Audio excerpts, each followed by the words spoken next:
All right, happy Thursday, everybody, or Tuesday. What day is today? Wednesday. All right, there we go.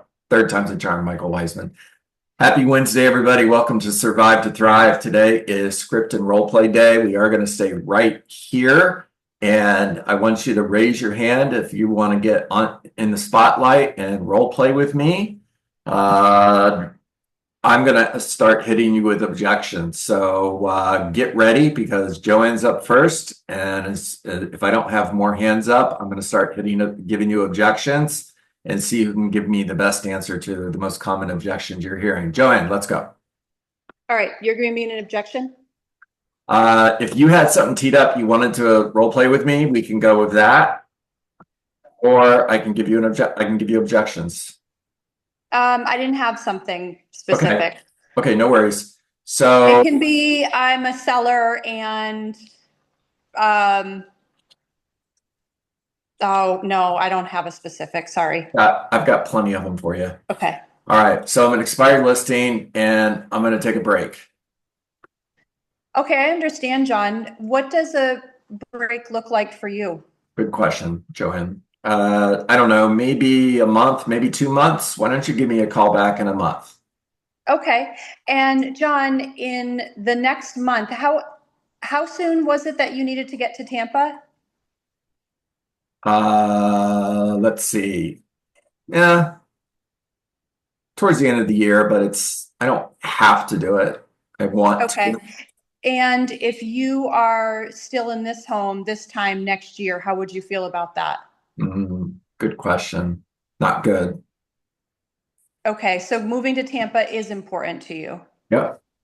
If you could be there next month, how would you feel? I don't know. I think that's a little bit too fast, but I'd like to get there in the next 3 or 4 months for sure. Okay, I understand. So I'm going into a days on market. If you want to be there, John, in 4 months, we are in a 60-day market. That would mean we'd need your home on the market in 30 days. Why don't we set something up next week? We can go through the process right now. Okay, I'm just going to stop. You're good. You're good. Very well done.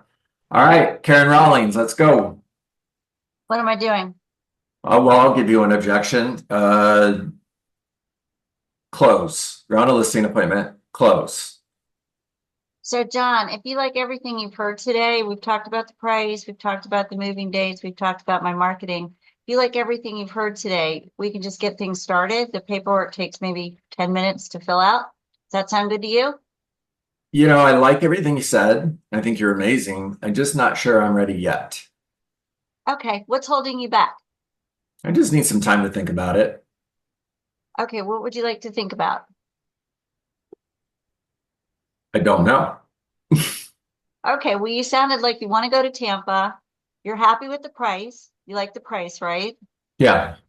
Okay, and you like the timing. Did you like the marketing?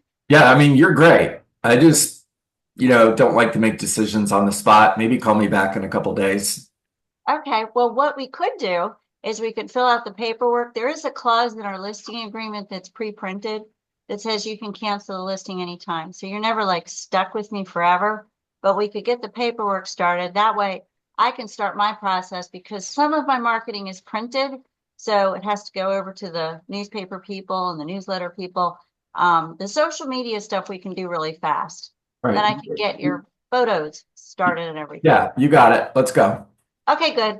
All right. Thank you, Karen. That was awesome. Sean Fuentes, let's go. You're on mute, buddy. I'm on mute. Dang it. I don't really have one. I was hoping you would give me one so I could practice objection. Yeah, your commission's too high, man. I'd hire you, but I've had other agents offer to work for less. Well, John, you know what? My commission is 100% negotiable, just not right now. Right now, I'm at 3%. However, when we do get a deal, when we do get an offer, if I need to lower my commission at that time, I certainly will, because I'm a deal maker, not a deal breaker. All right. Well done, Sean Fuentes. Brian Copeland, let's go. You're on mute. Throw me one. I'm going to give you the same one I gave Sean, and I want you to think what can I do different? Okay. So Brian, I think you're great, but I've had other agents offer to work for less. Okay. So why didn't you go with them?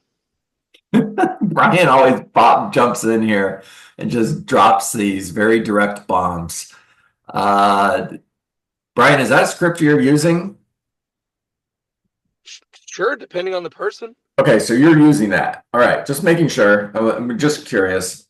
And I don't know. I mean, I like everything you do. I just not paying blank percentage.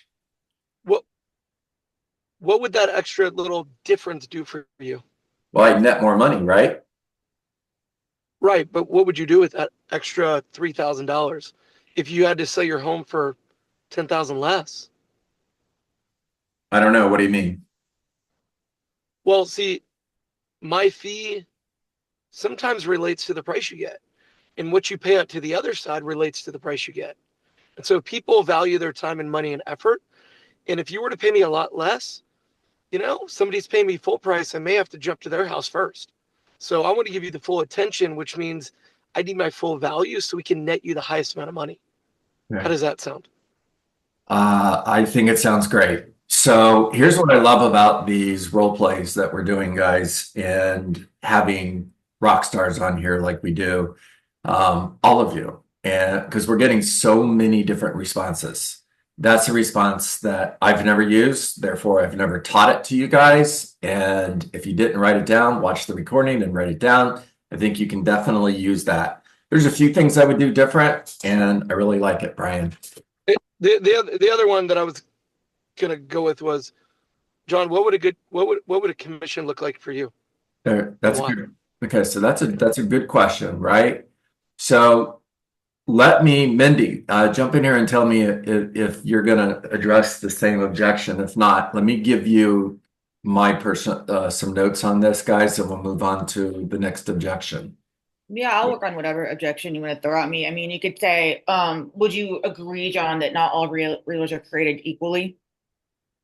Okay, so you're taking the same objection. That's awesome. Yeah. Let's go. So Yeah. I like that question, by the way. So yeah, I guess, Mindy, I don't know. You guys put signs in the yard, you put it in the MLS. I mean, what makes you different? Well, John, I have a lot of different experience, and one thing I'm going to relate to is, again, I'm going to ask you if you've ever had surgery, sir. Any kind of back surgery or neck surgery? I have. Yes. That was a really scary time in my life. And when I went for that back surgery, I researched all the best physicians in the Phoenix Metro, and I found the top one. And I wasn't going to let some newbie work on my back because that's a scary thing. So wouldn't you agree this is a pretty big financial decision you're about to make, right? Yeah, I think so. You're right. Yeah. So I think that, wouldn't you agree, want to work with a top agent who can get the job done for you and not some person who just might slap a sign in the yard and put in the MLS? I mean, that makes sense to me too. Yeah. That's all I got. That was really good. Really good. I love that. I know, Karen. Karen's over there giving you high fives. I totally agree. I totally agree with that. Really well done. All right. Before I go on to the next objection, isolate. If I were willing to discount my fee, would you hire me today? Can I share with you why that concerns me? If I were a limited service discount agent, throw your competition under the bus. If I was a limited service discount agent that was willing to give away my money that I use that quickly in order to get your listing, how quickly would I give away your money when we have an offer on your home? You see, I know that the asking price is $700,000, but I also know your bottom line is $680,000. So does that limited service discount agent. And when they get an offer on your home for $670,000, if they're willing to give away their money, they're going to give away your money, and they're going to respond with, "That's awesome because I know she'll take $680,000." Now, if you could have sold your home for $700,000 and you sold it for $680,000, you lost $20,000 trying to make an extra $7,000. If that were to happen, how would you feel about that? Now, if you're asking me if my fee is negotiable, the answer is absolutely yes. When we have an offer on your home, if I need to give up money in order to make the deal work, I will, because I'm a deal maker, not a deal breaker. And after all, if we get more than the asking price, my fee really doesn't matter, does it? Okay. Now, holy cow, everybody, there's a whole lot of responses in there, aren't there, Sean? That everybody on this call can take and write down and start using. So we're going to stick with the same theme. You're on a listing appointment or you're talking to a seller, and the seller says, you know, I kind of want to hire Bob. Bob is selling lots of homes in my neighborhood. Who wants it? I'm just going to call on somebody if you guys don't put up your hand. Thank you, Sean. Let's go. I'll go for it. Well, you know what, John? I could see why that would kind of make sense. Here's the deal.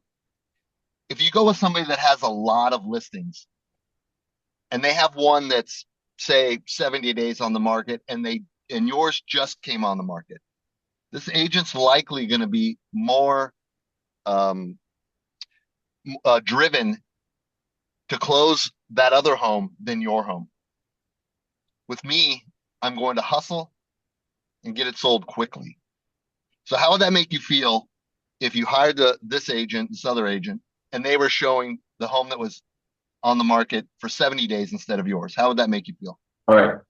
Great job, Sean. Matthew Kemps, let's go. Same objection.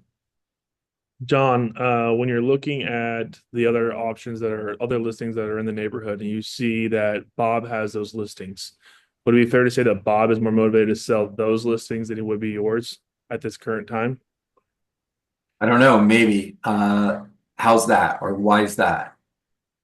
Well, Bob had listings that have been sitting for several days, and now he's motivated to sell those listings, then get yours sold. Yours will be a newer listing. With that being said, I'm going to be the one who will be working directly for you, and it's not going to be competition. Part two of that, he may be wanting to have additional comps in the area. He has other listings. I'll be an outside source that'll be coming through and having that conversation with you directly. Raise your hand if you like that. Both those guys. Great job, Sean. Great job, Matthew. Matthew, I think one of the things that you have improved on greatly is the tonality and the pace of the conversation. I mean, you were nailing those bullet points, and it was just so easy. Wouldn't you agree, Joanne Kelly? It was just so easy to follow you. He's so smooth. Oh, gosh. I mean, like butter. Gee whiz. Very well done. Yulia, let's go. Yes, I like your objection. One day you talk of a new agent. So why you should hire me if I'm a new agent? I can hire someone who has a lot of listings. And that's exactly why you should hire me, because I'm willing to work hard, because I don't have any listings. And I'm going to pay attention to your listings my 100% time. And the agent who has a lot of listings is not going to like, and I can say other objection, these previous guys were selling, but I really like this one. I use it all the time. Yulia, I love this. Guys, there's a new real estate agent who's not afraid to jump in front of all of these super mega agents on here. I don't even know how many people we got on the call, 61. And she's going out there, and you did an amazing job. I'm so proud of you. You got it. You got it. All right, Emma, talk to me. So can we do the I already have an agent? Oh, I love that. So yeah, thanks for calling, but I've already got an agent. Well, I'm happy to hear that you have someone that you like and trust, but would it be possible for me to maybe give you a fresh perspective on that? So I'm not going to lay down, Emma. I'm going to give you another objection, okay? Okay. I don't know. I mean, what would you do different? Well, to start with, I'm on a team at the moment. We are number one in the triad. We are the second largest team in the whole of North Carolina. And so there's definitely power in those numbers. And within my team, we've got some of the top performers in our area. And so whenever I take on a listing, I make sure that our team gets to see those first. Before we even have to go down the route of marketing and everything, we're sharing amongst ourselves what we have. So quite often we already have a buyer for your home. I don't know that any other team in that area would have that level of visibility. Huh? Yeah, come on over. That was smooth. Really well done, Emma. Instant credibility, instant validity. Matthew Kemps, jump in here. So I did the new agent again. Yeah, so I'm looking for somebody with more experience. Okay, on a scale of 1 to 10, how important to you communication is very prompt? 100%, it's a 10. Okay, well, with that being said, I have a lot of availability right now in my schedule, and I'll be able to be attentive to all of your needs. So to set expectations, which is one of the things I like to do ahead of time, you'll have a response time for me within 2 to 3 minutes when you text or call me. And if I miss a call, again, you'll get back to me. I'll get back to you within 2 to 3 minutes. Also have availability to be able to list properties directly for you, and my availability is open. I did a little bit of blah, blah, blah there, but the idea is that I have availability. It was a, and for those of you who are rainmakers of a large team like Karen, don't get mad at me, but I'm going to tell everybody else here how you beat those people. So when you meet with Bob, by the way, Bob, it's just a name that I always use. So okay. So when you meet with Bob, Bob's the team leader of Bob International Real Estate Team. It's the only time you're ever going to talk to him. Every time after that, you're going to talk to somebody on Bob's team. You're going to talk to a listing manager. You're going to talk to a contract coordinator. It's always going to be somebody else besides Bob. You're going to get passed from one person to the next. Now, when you work with me, I am the only agent who is working with you, and I'm going to go right into what Matt Kemp just said. Now, Karen, don't be mad at me. And I realize that's 100% probably not true for those of you who are rainmakers of teams, okay? And it is true with a lot of teams. Now, you can tell me how you feel about that, but I'll tell you a quick story. I taught a class one time and I had a team. I was the rainmaker of the team. And I told everybody in the class, here's what I would do to beat me. If you were competing against me, this is what I would do. I went on an appointment. One of the other agents in the room went on the same appointment. We're competing for the listing. Guess who got the listing? She did. She told him exactly what I told her to say. Because when I asked her, so why'd you hire Mindy? They shared with me exactly what I had told her to say. I'm like, cool, good for her. All right, Bob, talk to us. That is so true, John. Many times that question has been asked of me. If I hire you, who am I going to be talking with? Right. That's right. That's right. All right. I've got 9:29, believe it or not. Boy, time flies when we're having fun. Raise your hand if you got value today. It's awesome. You've got 2 minutes. Questions? Yulia, your hand's up. Jump in here. Talk to me. If you have a question, pop up your hand. Let's move quickly if we can. Yulia's hand went down. Sean, you're up. This isn't really a question, so to speak, but there's a lot of agents on this call, and it's almost the same agents that keep practicing. So I know we're getting better. You obviously mentioned Matt. So everybody else, you got to get in. Be the first one. Raise your hand and get it over with and start practicing tomorrow and Friday. That's my challenge. Sean, I appreciate that. Thank you for that. And I agree. Grace, to your question, do we have a group on workplace? Not a bad idea. I think we could probably create one. Grace Newman, speaking of, you're up. Hi, so that was my first question. If we could create a group on work chat, that way I can connect with everyone on here. And then my second question is kind of like a feedback, but I came up with this idea to start inviting neighborhoods to my open houses. And I've been trying to figure out a way I can kind of do like a bulk voicemail to just everyone in the neighborhood. I tried using Sly Dial and I tried using something called Cowboy, but none of those worked. So I don't know if anyone has any recommendations of how I could do like a group voicemail without having to spend 2 hours. Like a Michael Weisman question. The recommendation is don't do it. Don't? Yeah, those technologies, ringless voicemails are very, very much under the gun right now. Okay. So, well, the other thing I would recommend is leverage your clients to post on Nextdoor. Good idea. Which a lot of people are on, and you'll get kicked off if you post it, but if the homeowner posts it, then it will be more effective. So give them the script of what you want them to post on your behalf. Okay. Or your local Facebook page for your neighborhood. Say that louder, please. Oh, Or your local Facebook page for the neighborhood or the city.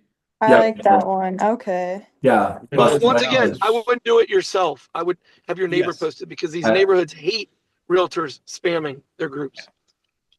Okay. And then this is probably something for the open house too, but I've been doing Eventbrites, creating the events, and then you can do targeted locations for them. Okay. Great idea. All right, Karen Rawlings. Just real quick, I mail out postcards, just little postcards, and they say free Starbucks card. And then I buy $5 Starbucks cards and free Starbucks card if you come to my open house, and I mail it to like 200 homes around. We always get somebody that comes in, sticks their hands out, wants that Starbucks card, but you meet people, so it works. I love that idea. Thank you, Karen, for sharing that. You're welcome. Holy cow, that was awesome. Hey, Grace, I did I found a video, they called it 5-5-10, and I walked the neighborhood the day before I did the open house, where I did 5 houses on each side of the house and then 10 across the street. And I got about 6 neighbors over there, and we had a great time talking about real estate, and who knows, they might be future clients. I don't know. Love that, Luke. Thank you for sharing that. Hey, by the way, you expect this house to sell. You expect it to sell pretty quickly.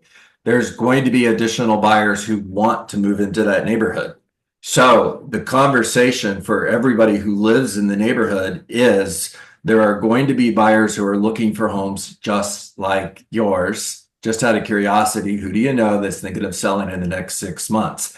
60% of homeowners will go to an open house before they put their home on the market. Think about that when people are walking in the door. Every single person who walks in that door is a potential listing. Karen, your hand's up. Did you put it back up? You're on mute. I forgot to take it down. I'm sorry. I'll get this damn thing straight one day. It's all good. I was kind of thinking that might be the case. So you're amazing. Guys, make it a great day, everybody. See you tomorrow morning. Thanks, John. All right. Thank you, John. Good luck, everyone. Hey, everybody.